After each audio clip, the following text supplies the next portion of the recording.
दोस्तों बॉलीवुड पोल खोल के नए एपिसोड में आपका स्वागत है। और भाई साहब, अगर आपने अभी तक मेरा चैनल सब्सक्राइब नहीं किया तो कर लो, घंटी नहीं दबाई तो ज़रूर दबा दो। देखो, आप घंटी नहीं दबाओगे तो आपको नहीं पता चलेगा जब मैं नया वीडियो डालूंगा। आप में से बहुत कम लोग जानते होंगे, एक एक्ट्रेस है सहाना गोस्वामी। इस लड़की ने काफ़ी पहले कुछ फिल्में की थी। अब इस लड़की ने एक इंटरव्यू दिया है और उसमें कुछ ऐसी बातें कही है जिनको सुनकर आपको पता चल जाएगा कि ये लड़की कितनी ओपन माइंडेड है। कितनी नहीं, मतलब बहुत ज़्यादा ओपन माइंडेड है। इस लड़की ने कहा है कि भाई कोई भी लड़की एक मर्द के साथ जिंदगी भर कैसे रह सकती है। चलिए, अगर शादी भी की है तो 2 साल के लिए कीजिए। 2 साल के बाद डिसाइड कीजिए कि आपको उसके साथ रहना है या नहीं रहना है। मुझे नहीं लगता कि कोई भी लड़की किसी मर्द के साथ 2 साल से ज्यादा रह सकती है। इसने अपने इंटरव्यू में यह भी कहा कि देखो भाई, मैं इस दुनिया में आई हूं मौज मस्ती करने के लिए, एंजॉय करने के लिए। तो अगर कोई लड़का मुझसे कुछ मांगे तो मैं उसको मना क्यों करूं? अगर मैं उसको मना करूंगी तो मुझे पाप लगेगा। जाहिर सी बात है, मैं इसका पूरा वीडियो तो अपने चैनल पर नहीं डाल सकता, स्ट्राइक आ जाएगी। लेकिन पहले आप इसका वीडियो देख लीजिए। But I knew from a very young age that I was not meant to love one person. But there's no fantasy for me that is like, oh. तो इस लड़की का ये कहना है कि बचपन में ही इसको पता चल गया था कि ये किसी एक मर्द के साथ जिंदगी भर नहीं रह सकती।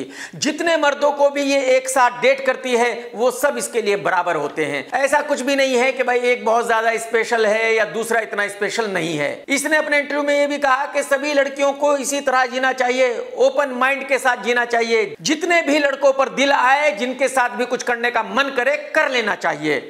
एक जने के साथ सारी जिंदगी no chance. If you're getting married also, it's like 2 साल करते हैं, फिर देखते हैं, फिर हम रिन्यू करेंगे कॉन्ट्रैक्ट। इस लड़की के विचार जानकर आपको पता चल गया होगा कि बॉलीवुड में किस तरह की लड़कियों को काम मिलता है। और ये तो आप सभी जानते हैं कि कंगना दीदी ऑन कैमरा ऑन रिकॉर्ड ये कह चुकी है कि बॉलीवुड में किसी भी एक्ट्रेस को बिना किसी के साथ सोए तो कोई काम नहीं मिलता। कंगना ही नहीं, और भी कई सारी एक्ट्रेस ये बात कह चुकी हैं। तो मेरा ऐसा मानना है कि जिन लड़कियों के विचार सहाना गोस्वामी से नहीं मिलते, जो लड़कियां सीधी सादी हैं, उनको बॉलीवुड में आने की बिल्कुल कोई जरूरत नहीं है। आप सभी जानते हैं सीनियर कल्लू भाई अजय देवगन की पिछली 2 फिल्में बहुत बड़ी डिसास्टर रही है। एक फिल्म थी मैदान जो सुपर फ्लॉप रही थी, और अब पिछले हफ्ते इसकी फिल्म रिलीज हुई थी औरों में कहां दम था ऐसी घटिया फिल्म बनाने का। यह सुपर डुपर डिसास्टर हो गई है। लेकिन इसके बावजूद भी कल्लू भाई के पास 2025 के आखिर तक डेट्स नहीं है।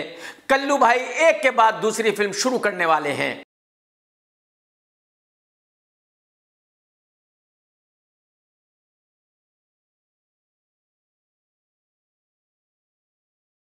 तो कल्लू भाई ने ट्वीट करके दुनिया को बताया कि उसने अपनी अगली फिल्म सन ऑफ सरदार 2 की शूटिंग यूके में चालू कर दी है। इस फिल्म की हीरोइन है मृणाल ठाकुर और इस फिल्म में रवि किशन भी है, संजय दत्त भी है। लेकिन संजय दत्त लंदन की शूटिंग में हिस्सा नहीं ले सकते। उसकी वजह यह है कि संजय दत्त को यूके का वीजा नहीं मिलता। तो जो संजय दत्त का रोल है उसको इस तरह से रखा गया है कि उनका पूरा काम इंडिया में है और वो अपनी पूरी शूटिंग इंडिया में ही करेंगे। ये तो आप सभी जानते हैं कि तेलुगु फिल्मों के बनाने वाले अपनी हर फिल्म को पैन इंडिया फिल्म बता रहे हैं, अपनी हर फिल्म को डब करके हिंदी में रिलीज कर रहे हैं। तो तेलुगु फिल्मों के कल्लू भाई प्लस बटला जूनियर एनटीआर की एक फिल्म आ रही है जिसका नाम है देवारा, और जिसमें विलन का रोल किया है सैफ अली खान ने, जिसकी हीरोइन है जानवी कपूर। इस फिल्म का पहले एक गाना रिलीज हुआ था जो बहुत ही वाहियात किस्म का गाना है, और अब कल इस फिल्म का दूसरा गाना रिलीज हुआ है, यह भी बहुत ही वाहियात किस्म का गाना है। इस फिल्म का कुछ दिनों पहले ट्रेलर भी रिलीज हुआ था जो मैंने रिव्यू नहीं किया था। उसकी वजह यह है कि यह ट्रेलर बहुत ही घटिया किस्म का है। इस ट्रेलर को देखकर मेरी आंखों से खून निकलने लगा था, मेरे कानों से धुआं निकलने लगा था। इसको देखकर पता चलता है कि यह फिल्म बिल्कुल डार्क फिल्म है। पूरी फिल्म को रात में शूट किया गया है। पहले सीन से लेकर आखिरी सीन तक सिर्फ एक्शन ही एक्शन है, एक्शन के अलावा कुछ भी नहीं है। और जैसे कि मैं आपको बता चुका हूं कि इस फिल्म का हीरो है साउथ फिल्मों का कल्लू भाई, और ऊपर से फिल्म ब्लैक है, डार्क है। तो फिल्म के बहुत सारे सीन तो ऐसे हैं जिनमें यह भी नहीं पता चलता कि हीरो कहीं है भी या नहीं है, क्योंकि हीरो दिखता ही नहीं है। तेलुगु मार्केट का मैं कुछ कह नहीं सकता कि यह फिल्म वहां कितने का बिजनेस करेगी, लेकिन हाँ, ये मैं गारंटी के साथ कह सकता हूं कि अगर यह फिल्म हिंदी में रिलीज होगी तो सुपर डुपर डिसास्टर ही रहेगी। उसकी वजह यह है कि हिंदी में इस फिल्म को जानवी कपूर का ऑफिस बॉय, नाई, धोबी, कसाई, हलवाई भी देखने नहीं जाएगा। पब्लिक की तो बात ही छोड़ दीजिए। सिंगर गुरु रंधावा की एक पंजाबी फिल्म आ रही है जिसका नाम है शहकोट। इसमें हीरोइन है ईशा तलवार, और इस फिल्म का टीजर रिलीज हो गया है, बढ़िया है। लेकिन यह टीजर देखकर मैं ये नहीं बता सकता कि यह फिल्म कैसी होगी। ट्रेलर का इंतजार कर रहा हूं, देखूंगा तो आप लोगों को बताऊंगा कि यह फिल्म कैसी रहने वाली है।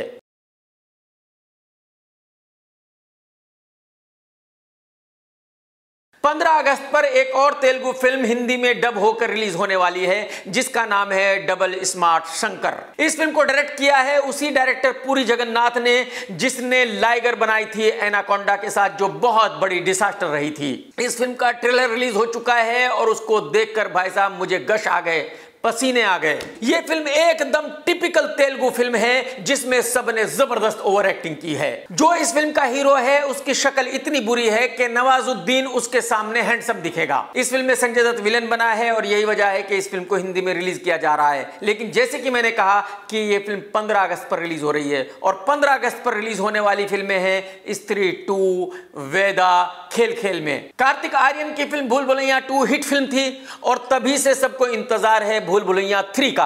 कार्तिक ने एक वीडियो पोस्ट किया और दुनिया को बताया कि इस फिल्म की शूटिंग खत्म हो गई है, यह फिल्म दिवाली पर रिलीज होने वाली है।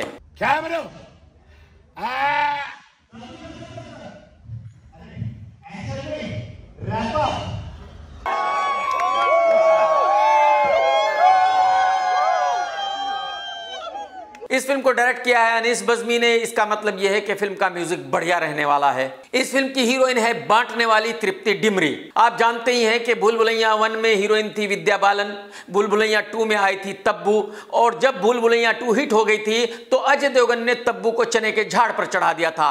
अजय ने तब्बू से बताया था कि भूल भुलैया 2 हिट ही तुम्हारी वजह से हुई है, अगर तुम उस फिल्म में ना होती तो वो फिल्म हिट नहीं हो सकती थी। यही वजह है कि तब्बू ने भूल भुलैया 3 के लिए इतने पैसे मांगे कि मेकर्स ने उससे कहा कि मैडम जी हमें आपको नहीं लेना है, और यही वजह है कि भूल भुलैया 3 में विद्या फिर से आ गई है। मैं आपको यह भी बता दूं कि यह फिल्म अजय देवगन की सिंघम 3 से टकराने वाली है और फिल्म सिंघम 3 की स्टार कास्ट बहुत बड़ी है।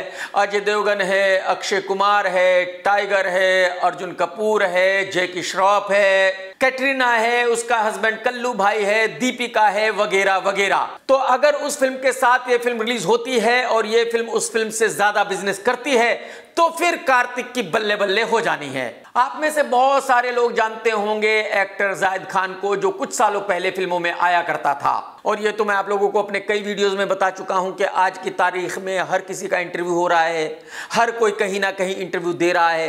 तो जाहिद खान ने भी इंटरव्यू दिया है क्योंकि उसको भी तो पब्लिसिटी चाहिए भाई। लेकिन कसम रावण की, जाहिद खान ने अपने इंटरव्यू में ऐसी ऐसी बातें कही है जिनको सुनकर आपका दिमाग चकरा जाएगा। मैं आपको बता दूं कि जाहिद खान की बहन सुजैन ने ही ऋतिक से शादी की थी, जिनका डिवोर्स हो चुका है। और जब कभी जाहिद खान के फादर संजय खान साहब बहुत बड़े हीरो हुआ करते थे, उस वक्त जीनत अमान भी बहुत बड़ी एक्ट्रेस हुआ करती थी। इन दोनों का अफेयर चला करता था और फिर बताया जाता है कि एक 5 स्टार होटल की लॉबी में संजय खान ने जीनत को बहुत बुरी तरह पीटा था। उसकी आंख में ऐसी चोट लग गई थी जो आज तक कायम है। तो जब जाहिद खान से उस वक्त के बारे में पूछा गया तो जाहिद खान ने कहा कि देखो भाई, वो वक्त ही ऐसा था। उस वक्त जितने भी एक्टर हैं उनका एक्स्ट्रा मैरिटल अफेयर हुआ करता था, खाली मेरे फादर का एक्स्ट्रा मैरिटल अफेयर नहीं था। जाहिद खान ने अपने फादर का बचाव करते हुए बताया कि उस वक्त में धर्म जी का चक्कर चल रहा था हेमा मालिनी से, शत्रुघ्न सिन्हा का चक्कर चल रहा था रीना रॉय से, अमित जी का चक्कर चल रहा था रेखा से, राज बब्बर का चक्कर चल रहा था स्मिता पाटिल से। तो एक्चुअली जाहिद खान का कहने का मतलब यह है कि भाई उन्हीं के फादर को टारगेट नहीं किया जाना चाहिए, खाली उन्हीं के फादर को बदनाम नहीं किया जाना चाहिए। अब अगर जाहिद खान अपने फादर के एक्स्ट्रा मैरिटल अफेयर को जायज ठहरा रहे हैं तो फिर उनको अपनी बहन से भी पूछना चाहिए कि उसने ऋतिक से डिवोर्स क्यों लिया है। खैर, मैं ज्यादा कुछ इस बारे में नहीं कहूंगा क्योंकि अगर मैं कुछ कहूंगा तो फिर विवाद हो जाएगा। कसम राजस्थान के उस काले हिरन की जिसने खुद को गोली मार ली थी। अब डायरेक्टर प्रोड्यूसर राम गोपाल वर्मा ने भी इंटरव्यू दिया है और बहुत सारे लोगों की धज्जियां उड़ाई हैं। राम गोपाल वर्मा ने अपने इंटरव्यू में कहा है कि कुछ तेलुगु के बड़े सुपरस्टार्स ऐसे हैं जिनकी फिल्में फ्लॉप हो जाती है लेकिन वो अपनी फिल्मों को हिट बताते हैं। इस तरह से हिट बताते हैं कि वो कॉर्पोरेट बुकिंग करते हैं, जो थिएटर ओनर्स हैं उनसे कहते हैं कि भाई इस पूरे हफ्ते का पैसा मैं दूंगा, आप फ्री में फिल्म को दिखाएं। आरजीबी ने यह भी बताया कि रिसेंटली एक फिल्म रिलीज हुई थी जो पहले हफ्ते में फ्लॉप हो गई थी, लेकिन उसके बावजूद भी वो 2-3 हफ्ते थिएटर्स में लगी रही। उसकी वजह यह थी कि जो उस फिल्म का सुपरस्टार था वो पैसे दे रहा था टिकट्स के, और लोग इस बात से अंदाजा लगा रहे हैं कि शायद राम गोपाल वर्मा प्रभास के बारे में बात कर रहा है और उसकी फिल्म काल्की के बारे में। तो एक्चुअली आरजीबी ये बताना चाह रहे थे कि भाई बॉलीवुड में ही ऐसा नहीं होता कि भाई कॉर्पोरेट बुकिंग होती है और जो हीरो हैं वो अपनी फ्लॉप फिल्म को हिट बताते हैं। तेलुगु इंडस्ट्री में भी ऐसा ही होता है। आप में से बहुत सारे लोग मुझसे पूछते रहते हैं कि भाई ये कांतिलाल शाह कौन है। एक्चुअली जब इंडिया में मल्टीप्लेक्सेस नहीं थे, सिर्फ सिंगल स्क्रीन थिएटर्स थे, उस वक्त एक फिल्म मेकर था जिसका नाम था कांतिलाल शाह, और ये आदमी सिर्फ सेक्स फिल्में बनाया करता था। इसकी फिल्मों के नाम कुछ ऐसे हुआ करते थे, दूध वाली, रात की रानी वगैरह वगैरह। और आज के वक्त में बॉलीवुड में एकता कपूर है जो सिर्फ सेक्स फिल्में बनाती है, यानी कि एकता कपूर ने कांतिलाल शाह को रिप्लेस किया है। यही वजह है कि मैं एकता कपूर को औरतों की कांतिलाल शाह कहता हूं। 2-3 दिन पहले फ्रेंडशिप डे था, उसी फ्रेंडशिप डे पर एकता ने एक सांप का फोटो पोस्ट किया जो दूध पी रहा था, और उसके नीचे लिखा कि ये तुम ही हो। तो लोग इस बात से अंदाजा लगा रहे हैं कि एकता कपूर का कोई दोस्त है जिसने एकता को जबरदस्त धोखा दिया है, और एकता कपूर ने उसी को बताया है कि देखो तुम ये हो, जिस सांप को दूध पिलाया उसी ने मुझे डसा। अब मैं गारंटी के साथ ये नहीं कह सकता कि एकता कपूर किसके बारे में बात कर रही थी। एकता कपूर के बहुत लफड़े रहते हैं, पता नहीं कितने लोगों के साथ इसका चक्कर रहता है, तो किसके बारे में बात कर रही थी ये तो एकता को ही पता होगा। मुझे पता नहीं आप लोगों में से कितने लोग जानते हैं शेफाली जरीवाला को। ये लड़की वही है जिसका फर्स्ट गाना था कांटा लगा, जो बहुत बड़ा ब्लॉकबस्टर गाना था। कुछ वक्त पहले शेफाली बिग बॉस में भी आई थी और मेरी दोस्त भी है। आप ये भी जानते हैं कि बॉलीवुड की ऐसी बहुत सारी लड़कियां हैं जिन्होंने फोटोग्राफर से कहा है कि भाई आप हमारे पीछे से शूट क्यों करते हो, आपको शर्म नहीं आती क्या हमारे हिप्स शूट करते हुए। और कुछ लड़कियां ऐसी भी है जो जानबूझकर अपने हिप्स को शूट कराती है, क्योंकि उनको लगता है कि भाई अगर उनके हिप्स हैं तो दुनिया क्यों ना देखे, दुनिया वाले क्यों मजे ना ले। तो अब शेफाली ने अपने इंटरव्यू में कहा है कि उसको बिल्कुल फर्क नहीं पड़ता अगर फोटोग्राफर्स उसको पीछे से शूट करते हैं, अगर फोटोग्राफर्स उसके हिप्स को दुनिया को दिखाते हैं तो उसको बिल्कुल एतराज नहीं है। शेफाली का कहना यह है कि मैंने अपने सेक्सी हिप्स बनाने के लिए बहुत मेहनत की है, बहुत एक्सरसाइज की है, तो अगर कुछ लोग मेरे हिप्स देखकर खुश हो जाते हैं तो इसमें बुराई क्या है। अब जैसा कि मैंने कहा कि शेफाली मेरी दोस्त भी है, तो मैं ज्यादा कुछ कहना नहीं चाहूंगा, क्योंकि अगर मैं कुछ कहूंगा तो विवाद हो जाएगा। ये तो आप सभी जानते हैं कि ओटीटी बिग बॉस खत्म हो गया है, सना मकबूल ने इस बिग बॉस को जीत लिया है। लेकिन सना के बिग बॉस जीतने के बाद बहुत सारी कंट्रोवर्सी हो गई है। बहुत लोग ऐसे हैं जो ये कह रहे हैं कि भाई सना इस बिग बॉस को कैसे जीत सकती है, सना में बिग बॉस को जीतने की कोई क्वालिटी ही नहीं थी। मैं उन सभी लोगों से बताना चाहूंगा कि सना ओटीटी बिग बॉस इसलिए जीती है क्योंकि सना नदीम भाई की आइटम है। गूगल पर जाइए और सना के बहुत अच्छे अच्छे फोटोज आपको नदीम भाई के साथ मिलेंगे। अब आप ये पूछेंगे कि नदीम कौन है, ये मैं बताऊंगा नहीं, क्योंकि अगर मैं बताऊंगा तो विवाद हो जाएगा। जैसे कि मैं बता चुका हूं कि डायरेक्टर राम गोपाल वर्मा ने अपने इंटरव्यू में बहुत सारे लोगों की पोल खोली है, बहुत सारे लोगों की धोती खोली है। और आप ये भी जानते हैं कि आरजीवी आमिर खान के साथ रंगीला बहुत बड़ी फिल्म बना चुका है। आरजीवी अमिताभ बच्चन साहब के साथ भी बहुत सारी फिल्में बना चुका है। आरजीवी और अमित जी बहुत ही गहरे दोस्त हैं। लेकिन इसके बावजूद भी आरजीवी ने कहा है कि आज बॉलीवुड फिल्में नहीं चल रही है, उसकी वजह यह है कि घटिया फिल्में बन रही है। आरजीवी का कहना यह है कि हॉलीवुड के बड़े बड़े फिल्म मेकर्स जब साथ में काम करते हैं तो एक बहुत बड़ी फिल्म बनाते हैं, सक्सेसफुल फिल्म बनाते हैं। लेकिन बॉलीवुड को आप देखिए कि जब बड़े बड़े लोग एक साथ मिलकर एक फिल्म बनाते हैं तो ठग्स ऑफ हिंदुस्तान जैसी फिल्म बनाते हैं। आप सभी जानते हैं कि ठग्स ऑफ हिंदुस्तान के हीरो थे अमिताभ बच्चन साहब और आमिर खान, और इस फिल्म को प्रोड्यूस किया था आदित्य चोपड़ा ने, जिसको बॉलीवुड का नंबर 1 प्रोड्यूसर माना जाता है। तो एक्चुअली आरजीवी ने अपने ही अंदाज में इन तीनों लोगों को क्रिटिसाइज किया है। कसम उस कमाल के ड्राइवर की जिसने रात में सड़क पर सोते हुए लोगों के ऊपर गाड़ी चढ़ा दी थी। सीनियर कल्लू भाई और तब्बू के रोमांस के बारे में तो दुनिया जानती है, मुझे कुछ कहने की जरूरत है ही नहीं। पिछले हफ्ते इन दोनों की वाहियात फिल्म औरों में कहां दम था ऐसी घटिया फिल्म बनाने का रिलीज हुई थी जो डिसास्टर हो चुकी है। उसी को प्रमोट करने के लिए इन दोनों ने लल्लन टॉप को एक इंटरव्यू दिया। जब उस इंटरव्यू के दौरान तब्बू से पूछा गया कि आप अजय को कब से जानती हो, तो तब्बू ने बहुत ही खुश होते हुए और बहुत ही रोमांटिक अंदाज में जवाब दिया कि इसको तो मैं बहुत पहले से जानती हूं, जब मैं 10-12 साल की थी तब से इसको जानती हूं। इनसे कब मिली? इनसे तो मैं बचपन से, मतलब आई थिंक 12-13 साल की उम्र में, क्योंकि ये मेरे भाई के फ्रेंड थे ना, तो हम लोग जब समर हॉलीडेज के लिए आते थे तो हम मेरे भाई के घर में ही रहते थे, मेरे मामा के घर में। मतलब तब्बू ने इस इंटरव्यू में भी वही किया जो वो हमेशा करती है, अजय को ये दिखाने की कोशिश की कि देखो मैं इसको कब से जानती हूं और मैं इसको तभी से प्यार करती हूं, तभी तो आज की तारीख में भी इतना प्यार करती हूं कि इसके बिना रह नहीं सकती और इसके अलावा किसी और से शादी भी नहीं कर सकती। जिस तरह से तब्बू अपने और अजय के रोमांस को दुनिया को बताती है और जिस अंदाज में बताती है, उससे मुझे ऐसा लगता है कि एक ना एक दिन ये औरत अजय का डिवोर्स करके ही मानेगी। One lie that every actor from the film fraternity tells. I love my wife. कसम उस कमाल के ड्राइवर की जिसने रात को सड़क पर सोते हुए लोगों के ऊपर गाड़ी चढ़ा दी थी। आमिर खान के बेटे जुनैद ने कमाल की बात कही है, जबरदस्त बात कही है। जुनैद ने कहा है कि मेरा फादर आमिर खान रिटायर होना चाहता है, लेकिन उससे पहले वो ये चाहता है कि मैं सुपरस्टार बन जाऊं, तो जैसे ही मैं सुपरस्टार बनूंगा वैसे ही आमिर खान रिटायर हो जाएगा। भाई साहब ऐसा मजाक करते हुए थोड़ी भी शर्म नहीं आई? मतलब आपके फादर ने कहा आपको कि ऐसा होने वाला है कि आप सुपरस्टार बनने वाले हो? नहीं, देखो मजाक आप करो, मैं ये नहीं कह रहा हूं कि आप मजाक ना करो, आपका हक है, आप कुछ भी बोल सकते हो, कुछ भी मजाक कर सकते हो, लेकिन भाई साहब ये ऐसा मजाक है कि जिसको सुनकर किसी को भी हंसी आ जाएगी। आपका ये मजाक सुनकर किसी को भी हार्ट अटैक आ जाएगा भाई। ना ऐसा मत करो जुनैद भाई।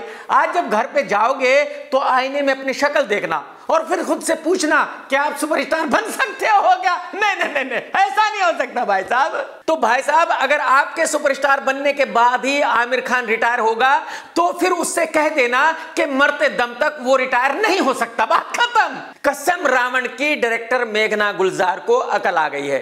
मैं आपको बता दूं कि कुछ दिनों पहले मेघना ने डबल ढोल की आयुष्मान खुराना को एक फिल्म के लिए साइन किया था, लेकिन अब बहुत दिनों के बाद जाकर मेघना को यह अकल आई कि भाई उसको डबल ढोल की आयुष्मान खुराना के साथ फिल्म नहीं बनानी चाहिए, और यही वजह है कि मेघना ने डबल ढोल की को अपनी फिल्म से निकाल दिया है। दोस्तों वैसे तो यह खबर बॉलीवुड से नहीं है, लेकिन बढ़िया खबर है, इसलिए आपको बताना जरूरी है और मुझे ऐसा लगता है कि देश के हर आदमी को इस बारे में पता होना चाहिए। सरकार की एक स्कीम है खेलो इंडिया, और खेलो इंडिया के तहत हर राज्य को पैसे दिए जाते हैं खेल को बढ़ावा देने के लिए। तो सरकार ने खेलो इंडिया के तहत हरियाणा को दिए 96 करोड़। तो अब इससे अंदाजा लगाइए कि गुजरात को कितने पैसे मिले होंगे?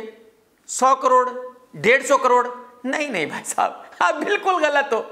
606 करोड़, यानी कि हरियाणा के मुकाबले 6 गुना से भी ज्यादा। और कमाल देखिए कि गुजरात के किसी भी खिलाड़ी को ओलंपिक में कोई पदक नहीं मिला और ना मिलेगा। अगर ओलंपिक में किसी राज्य के सबसे ज्यादा पदक आएंगे तो वो हरियाणा ही होगा। इस बात से आप अंदाजा लगा सकते हैं कि आज की तारीख में गुजरातियों की मौज ही मौज है। आज की तारीख में गुजरातियों को भर भर के पैसे मिल रहे हैं, जबरदस्त मिल रहे हैं। पुराने जमाने के एक्टर और आज के दौर के महाफ्लॉप एक्टर विवेक ओबेरॉय को तो आप सभी जानते हैं। ये दिल का इतना काला है और इतना बड़ा ड्रामा है कि इसका करियर पूरी तरह खत्म हो चुका है। लेकिन आप लोगों को हर 2, 4, 6 महीने के बाद ये मोदी जी के साथ कहीं ना कहीं दिख जाएगा या बीजेपी के किसी बड़े फंक्शन में नजर आ जाएगा। और आप सभी जानते हैं कि बीजेपी के लोग पाकिस्तान और पाकिस्तान के लोगों के बारे में हमेशा ही बुरा भला कहते हैं, लेकिन विवेक ओबेरॉय ने अब अपने इंटरव्यू में कहा है कि पाकिस्तानी लोग बहुत अच्छे हैं, इतने अच्छे हैं कि हद से ज्यादा अच्छे हैं। विवेक ओबेरॉय ने यह भी कहा कि हम इंडियन पाकिस्तानियों के बारे में गलत सोचते हैं, अगर हम पाकिस्तानियों से रियल में मिलेंगे तब हमें पता चलेगा कि वो कितने अच्छे लोग हैं। अब देखो मैं तो इस बारे में कुछ ज्यादा कहूंगा नहीं कि भाई पाकिस्तानी अच्छे हैं या बुरे हैं, क्योंकि अगर मैं कहूंगा तो विवाद हो जाएगा। लेकिन विवेक ओबेरॉय ने अपनी ही पार्टी की फजीहत कर दी। दोस्तों अंबानी की शादी को तो आप सभी जानते हैं और अंबानी की शादी के बारे में मैंने अपने वीडियोस में ज्यादा कुछ कहा नहीं, क्योंकि मैं नहीं चाहता कि विवाद हो। लेकिन यह डिबेट बहुत दिनों से चला आ रहा है और यह डिबेट हमेशा ही रहता है कि पैसे से प्यार नहीं खरीदा जा सकता। जरा अनंत अंबानी और उसकी वाइफ का यह वीडियो देख लीजिए और देख करके मुझे बताइए कि पैसा प्यार नहीं खरीद सकता क्या?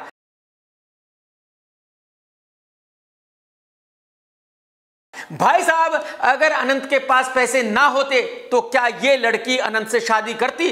क्या यही लड़की नहीं बल्कि दुनिया की कोई भी लड़की इस आदमी से शादी करती? भाई इस आदमी से दोस्ती भी करती क्या? तो दोस्तों हकीकत यही है कि पैसा एक ऐसी चीज है जिससे दुनिया में सब कुछ खरीदा जा सकता है, कुछ भी खरीदा जा सकता है। एक और बहुत ही कमाल की खबर है जिसका बॉलीवुड से कोई लेना देना नहीं है, लेकिन यह खबर भी आपको देखनी चाहिए। इंडिया में कुछ ऐसे बाबा हैं जो दरबार लगाते रहते हैं और इन बाबाओं के दरबार में पता नहीं कितने लोग आते हैं।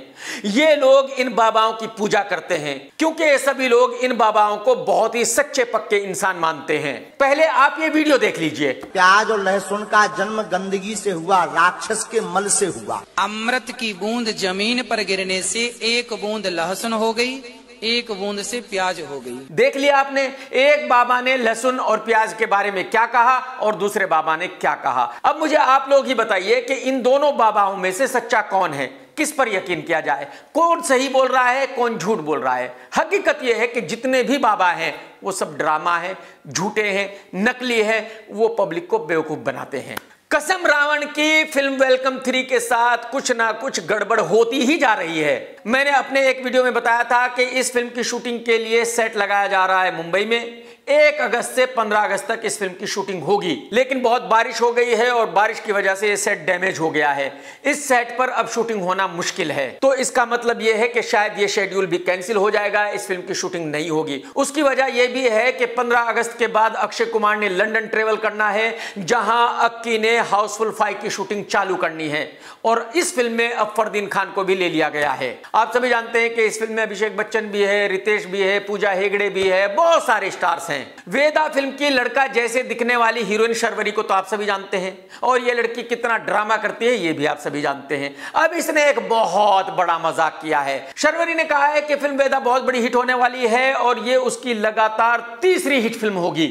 अब ये सुनकर आपका दिमाग घूम गया होगा, आपकी समझ में ही नहीं आ रहा होगा कि भाई पहली 2 फिल्में कौन सी हैं इसकी जो हिट हो चुकी है, जो ये कह रही है कि वेदा इसकी तीसरी हिट होगी। मुझे ऐसा लगता है कि एक तो ये मुंजिया को अपनी फिल्म बता रही होगी जिसमें इसके 3 सीन हैं और शायद ये आमिर खान के बेटे जुनैद की फिल्म में भी थी जो OTT पर रिलीज हुई है और इसके हिसाब से वो फिल्म भी ब्लॉकबस्टर हो चुकी है। तो शायद ये कह रही है कि वो दोनों फिल्में ब्लॉकबस्टर हो चुकी है और अब वेदा भी ब्लॉकबस्टर ही होने वाली है, यानी इस लड़की की 3 फिल्में लाइन से ब्लॉकबस्टर हो चुकी होंगी। अरे मैडम जी, अरे मैडम जी, कुछ तो खौफ खाइए, कुछ तो मर्यादा रखिए, कुछ तो शर्म कीजिए ऐसे से मजाक करने से पहले। मतलब आप क्या सोचती हो कि जो बॉलीवुड के लोग हैं, जो पब्लिक है, वो उल्लू के पट्टे हैं, जो भी आप कहोगे वो सही है और बाकी सब लोग गलत हैं। मैडम जी मैं आपको बता दूं, अगर आपके पड़ोस में जाकर कोई पूछ लेना कि कोई शर्वरी यहां रहती है क्या, तो वो जूते से मारेगा और कहेगा कि शर्वरी है कौन भाई, ये लड़की कहां से आई है और इसका नाम शर्वरी किसने रखा है और ये लड़की करती क्या है। तो मैडम जी अगर आपके सपने में आप बॉलीवुड की बहुत बड़ी स्टार बन चुकी हो, आपकी 2 फिल्में ब्लॉकबस्टर हो चुकी हैं, तो बस इसको सपने तक ही रहने दीजिए। पब्लिक को मत बताइए, हमें मत बताइए, हमें ऐसी बातें सुनकर, ऐसा मजाक सुनकर चक्कर आ जाता है। बात को समझो आप। और मैडम जी ये मैं ब्लैंक पेपर पर आपको लिख के दे सकता हूं कि जिस दिन आपकी ये वाहियात फिल्म वेदा रिलीज होगी ना, उस दिन आपका पड़ोसी नाई धोबी कसाई हलवाई भी इस फिल्म को देखने नहीं जाएगा। पब्लिक की तो बात ही छोड़ दीजिए। इस फिल्म को डिसास्टर होने से आपका एक्स आदित्य चोपड़ा भी नहीं बचा सकता, बाकी की तो बात ही छोड़ दीजिए। कि मेरा गाना रिलीज हो चुका है, मेरे साथिया सुपर डुपर हिट हो गया है भाई साहब, 4 मिलियन लोग देख चुके हैं। अगर आपने नहीं देखा तो देख लो यार, टी सीरीज के यूट्यूब चैनल पर जाओ, टाइप करो मेरे साथिया KRK। दोस्तों अगर आपने आज का वीडियो देखा है तो लाइक करना बिल्कुल मत भूलना और कमेंट्स करके जरूर बताना आज का वीडियो आपको कैसा लगा। टेक केयर दोस्तों, tata bye bye, love you, जय हिंद, सत्यमेव जयते।